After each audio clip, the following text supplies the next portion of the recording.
9 June 2025, 9 June 2025 তারিখ। আমি কেশব কট্টাসকে ফোনে বলি যে আমার বাড়িতে টেবিল স্ট্যান্ড পাঙ্খাটা আনার জন্য, কিন্তু আজকে তো 9 তারিখ,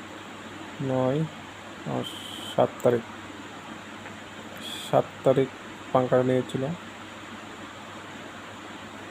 কিন্তু প্রথমত ফোন করে নিয়েছিল, কারণ পাঙ্খাটা নিয়েছিল সুলেন মোদক। ফোন করে বলেছিল সুলেন মোদককে, রতন মোদক পাঙ্খাটা এখনও আনেনি। ফোন করা সত্ত্বেও পাঙ্খাটা আনেনি, কেশব কট্টাসের বাড়িতে রেখে দেওয়া হলো। তার জন্য আমি পড়াশোনা আবেদন করছি পাঙ্খাটা যেন আনে, এবং তার বিরুদ্ধে আইনত ব্যবস্থা নেওয়ার জন্য পড়াশোনা আবেদন করছি। জয় হিন্দ।